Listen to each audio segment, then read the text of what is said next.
What a blessing it is to be inside the temple. Today I was able to go to the Provo Temple and do baptisms for the dead. The Spirit has really led me and taught me and comforted me a lot in these last few months. People have come up and asked me so many times, why are you so happy? There's so many wonderful things that happen in life. That's what I've learned through my trials and also through knowledge of the gospel, is to enjoy the small things.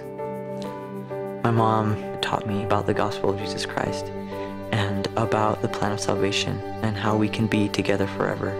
She taught me to live worthy of the temple, to make that my goal.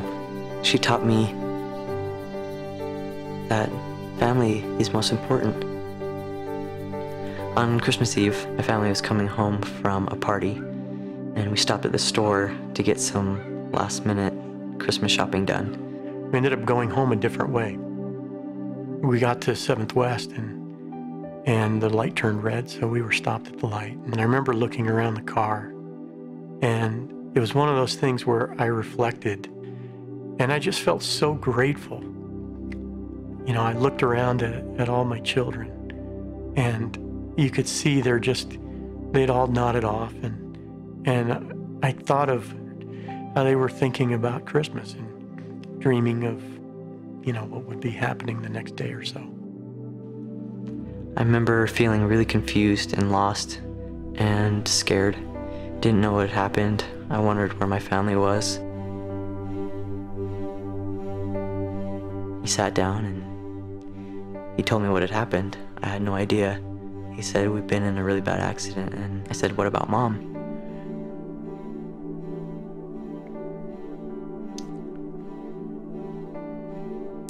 And I just looked at him and I said, she didn't make it.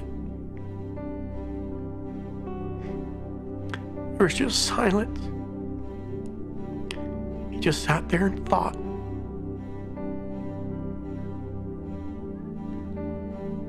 And I said, what about Ian and Julie? And after a long pause, I said, neither did Ian. And neither did Julie. And he smiled.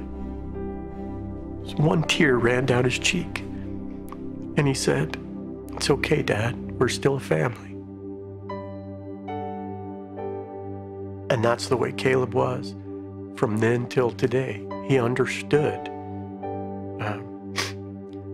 what it was all about.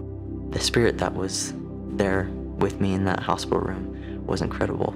And it told me through just an overwhelming sense of peace that I was going to see them again. It's not just about the here and now, it's about eternity. And a knowledge of the plan of salvation has really taught me a lot of things. I've been able to grow closer to the Savior. He can stretch our hearts and give us a greater capacity to love. The key to anything is to keep an eternal perspective.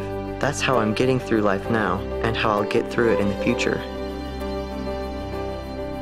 What does it mean to have eternal perspective? It means to remember there are more important things than just the here and now. It means to remember that life continues after death, that the way you act and respond to things in your everyday life have eternal consequences. It also means to have your eye single to the glory of God, so you can see the big picture, to see why you had to experience that certain trial, to see that all things will always be for your good, something you can learn from and be strengthened by.